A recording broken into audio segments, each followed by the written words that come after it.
Okay, so let me continue now and show you how I truncate the wedges. As I've shown you, the wedges that I'm using here are approximately 5/8 of an inch long.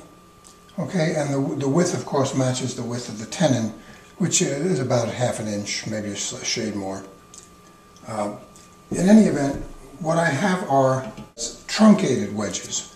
You can see that, obviously, it doesn't take a genius to see it, this is a much more truncated wedge than this one, which means before I do anything in terms of fitting this wedge into this side of my long brace, I will need to truncate the wedge, and I'm going to truncate it at about the same point as the one that I've already shortened.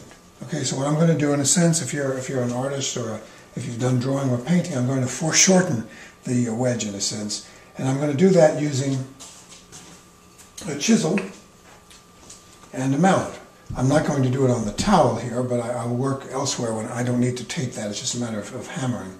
I'm going to find the point at which I want to begin to make my truncation, okay, and then likely mark it with a pencil, and then take my chisel and snap or cut this end off so that this wedge too will be very much like the truncated one that I've just shown you.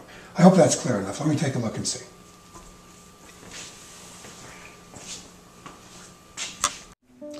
All right, let me take a moment to review the assembly procedure to show you how very simply this went together. And I honestly think the simplicity or the ease with which it went together was a function of pre-planning.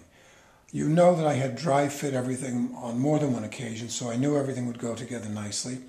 I had prepared all of my wedges. I had, of course, everything out that I needed. I also made something that I saw in a book by Krenov about gluing up this particular kind of joint. This is a very simple and very crude example of what's called a clamping pad. In this case, the clamping pad went on the, because of the way this was configured, I was able to put it on the outside of my leg or of my side here. And this area of the wood right here, this little piece of plywood, became the pad. This became the anchor that held the pad in place. I had one of these on each side, and when I put the clamp from here to here, just under, let me return this for a moment, just under the tenon that's sticking out here, when I did that, I was certain no damage to the pre-finished side would take place. So these clamping pads were extremely convenient and extremely valuable. I mentioned that I had truncated and prepared my wedges. These are extra wedges. It's a good idea when you do this kind of a joint to keep extra wedges on hand in case one of them splits or you need for some reason to start over. These were on hand, fortunately not needed. The other thing you might find interesting, when I drove the wedges into the slots in the tenon, now these dark walnut areas here represent the wedges, of course, I'm sure you can see that. 1, 2, 3 here, and 1, 2 here. I drove them in. I put a little glue on them with just an artist's brush and pushed them in by hand as far as I could. They went in about, maybe halfway, maybe a little bit more than halfway. To finish up the process, I drove using a piece of, this happens to be a nice flat piece of walnut, the same walnut from which the wedges were cut. I drove them in with this block, which ensured two things. It ensured, first of all, that they would go in as far as they could, and secondly, it ensured that the wedges would go no deeper than the outside face of the tenon.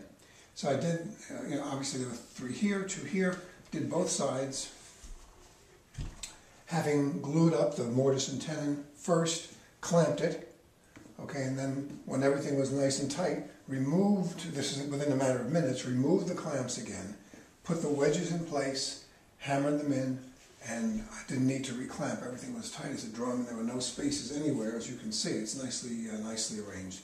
What remains to be done now is just some trim around the bottom of each foot.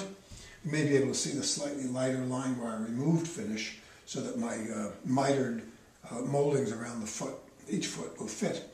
I'm going to do that, then I'm going to attach the cross braces here, and then the top will be attached to the cross braces and to the top of the legs, and the table will be finished. So that was the process. Not complicated, and as I say, the glue up, while it took a little time, was without unpleasant surprises, because the entire process had been very carefully thought through before I even began. And I think that's probably the lesson with this joint. It's not an impossible joint to cut. It's not even a terribly difficult joint to cut. But without planning, it holds the potential for disaster. Hope you enjoyed learning what I enjoyed learning myself about wedged tendon joints.